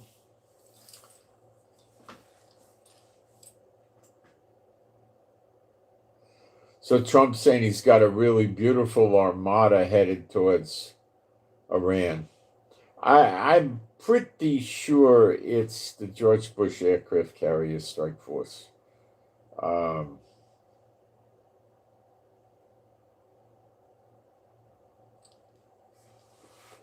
They deployed out of Norfolk, Virginia on the 13th of January. They haven't popped up. So they're probably going to surface next to the Abraham Lincoln. Or they might keep them 20 or 100 miles or 200 miles apart, which is pretty close because their fighter jets travel quite fast. And they're not,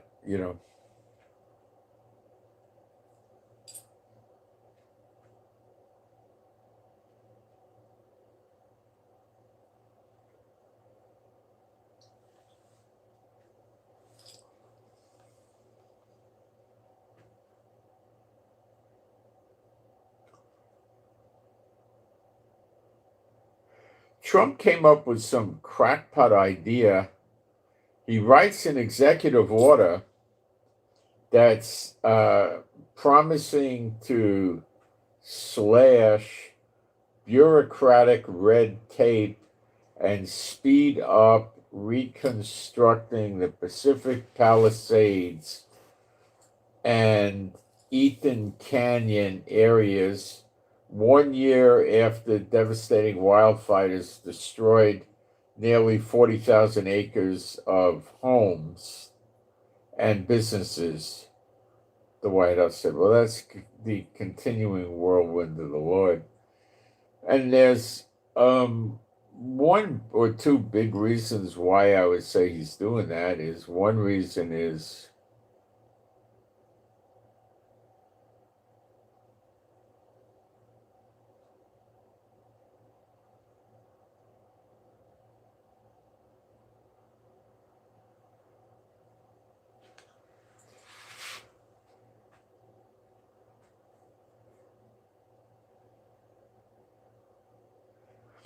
the governor of New York State vows to protect Jewish families in New York, uplift Jewish communities, and ensure future generations are educated on the horrors of the Holocaust we must never forget.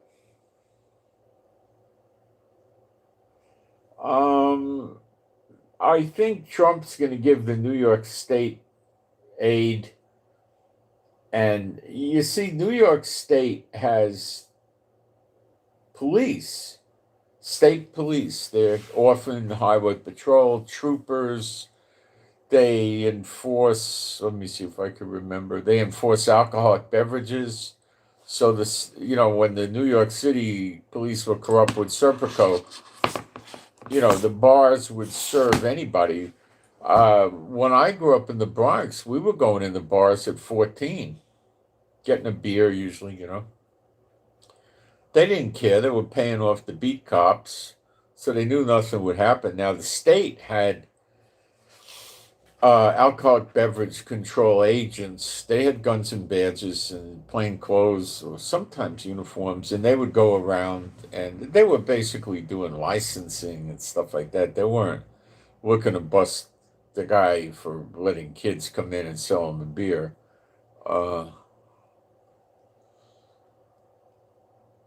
So one of the kids I knew, his name was Andy, one day says, I go in this place that was called Four Roses, this bar in the neighborhood. And he says, I go in there and get a beer. They serve me. Now, he was a big kid and looked older, but I was 14. How much older can he look? So I said, really? He says, no, come on, I'll show you. Come with me. So we go in the bar. I hadn't been in the bar before. And we go in the bar, and he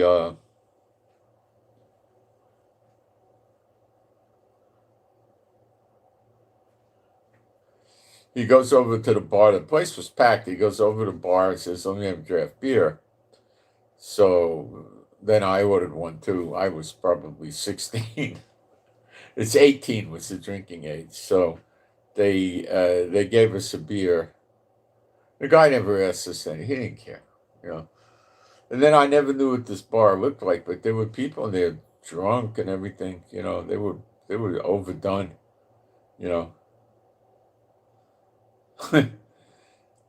Then there was another bar. I think we were probably maybe almost 18 then, 17 or something. Went into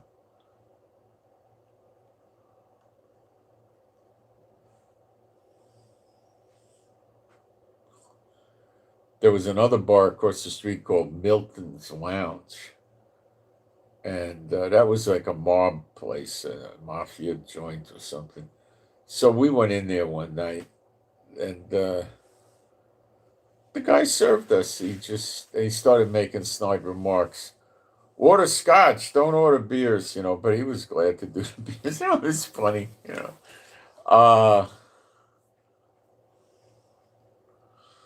Then there was the third bar we were able to order drinks in too. There was the restaurant Allegro's.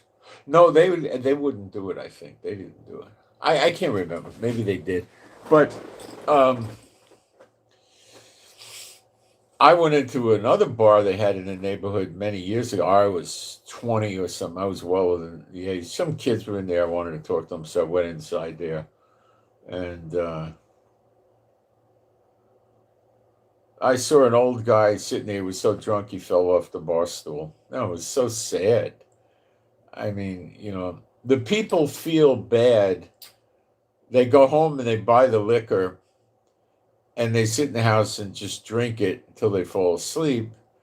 They feel bad. So they go out and they're socializing and it makes themselves think that they're not the same as the person that just goes home and drinks the liquor and falls asleep. But really they are, except they're a little more social about it.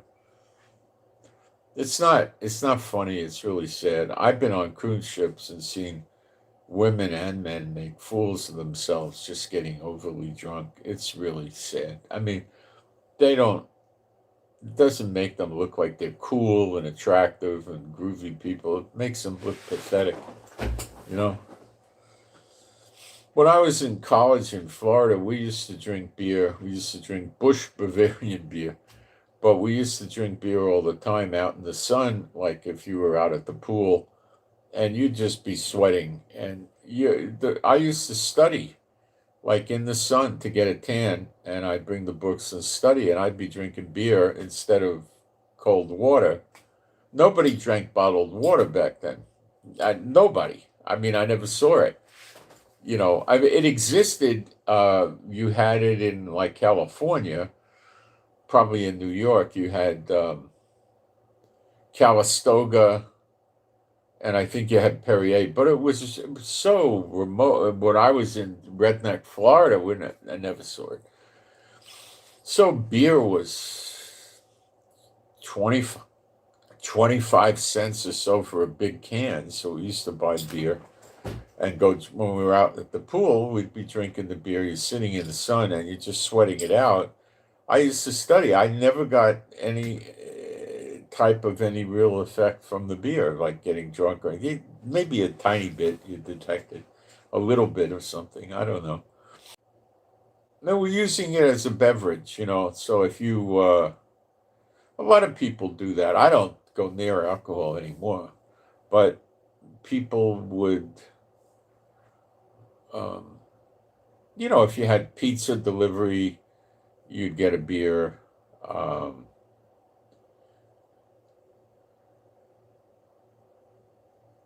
So that's what we used to do. Would just not get drunk on it.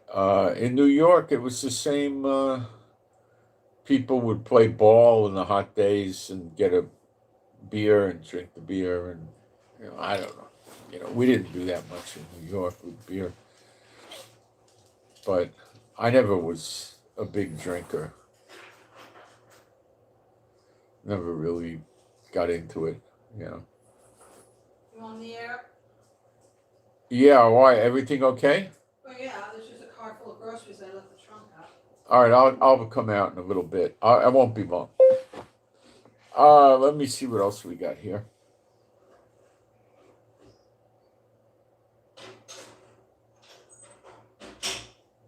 One of the big reasons Trump is doing this thing with California is he doesn't want to give money to California because he doesn't like them. And he doesn't know if they'll divert the money somewhere else. So that's why I think he's doing it. Now, we had something rather extreme happening with China. There was like the last day or maybe 2 days. 1,400, listen to me, 1,400, 1400, you got it? Chinese boats that looked like fishing boats all arranged themselves in some sort of a horseshoe rectangular formation near China as an exercise. Now, this is not fishermen. How are you going to get 1,400 fishermen to take their boats and line up and arrange in a pattern? They wouldn't know how to do it. They'd crash into each other. They'd say, it wouldn't work. These are military soldiers or sailors in special boats that are looking like they're civilian fishing boats, but they're military boats. Very, very much like what Iran does with their go fast boats, which they have over 1,500. This can be used to surround Taiwan. They'll have weapons on there, shoulder fired anti ship missiles, maybe, armor piercing RPGs. I don't know. The boat could have missiles on it.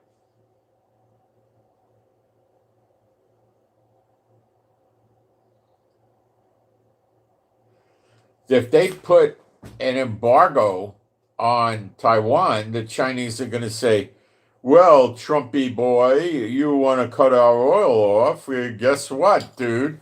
We be cutting off your computer chips from Taiwan. Put that in your pipe and smoke it in Mar-a-Lago, you jerk. And then Trump's going to say, well, I'll get you. And they'll say, well, we're waiting, Trump. And then Trump will say, I'm putting a 700% tariff on China. You know, that kind of nonsense. Trump is, if you haven't figured it out, he's pretty much a laughing stock to a lot of these enemies. They got to be careful, but they think he's a jackass. He won't fight. But they got to be careful because he's got weapons. But there.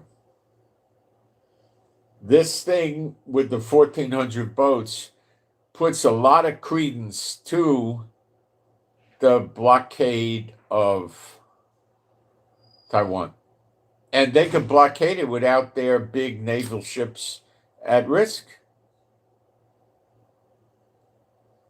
That's how Iran could blockade the Persian Gulf with the Straits of Hormuz without putting their ships at risk. Use the go fast boats. You got that? Let that sink in because it might be a reality any day now.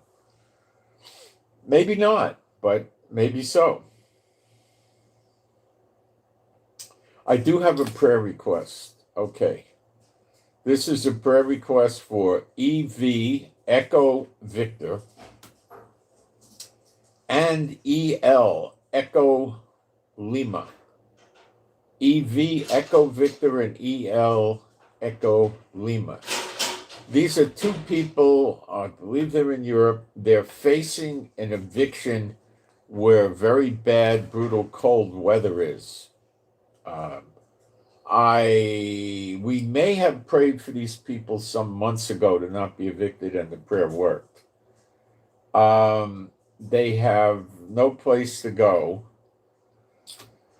I don't know the details, like how long the court takes to evict them. Are they already in court? I don't know any of this stuff. Okay. Traveling in these conditions where they are is very. Now they might not be in Europe. Maybe they're in America. I don't know. So the prayer is that I'll say the prayer and you guys can agree with it. Okay. My Heavenly Father, Jehovah, B'Shem Yeshua HaMashiach, I pray for EV and EL. I pray they don't get thrown out in the street, and if they got to leave their dwelling, that they have a place to go where they could stay warm and safe, or they could remain in their existing dwelling and not have to be subjected to this bad weather and lose their domicile. I pray you work this out for them in a good way. B'Shem Yeshua HaMashiach, and you can agree with this, even if it's a video. Okay, let me check the live stream for questions. If I'm getting questions, and I want to try to answer them.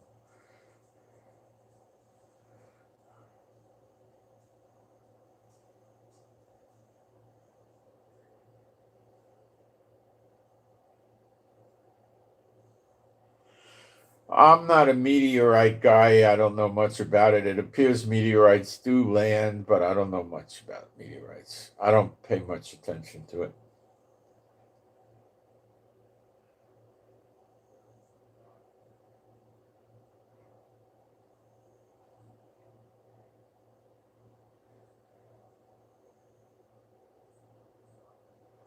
Nixon took the dollar off of silver, not gold. Gold went off in the 30s. We went off gold. America went off in the 30s.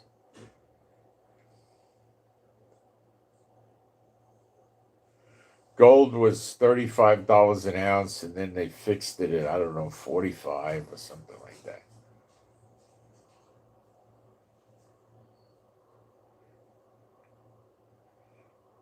I don't read much about meteorites in prophecy. There's one thing about something hitting the planet, but I believe No, it's my thing. No. down the road, not now.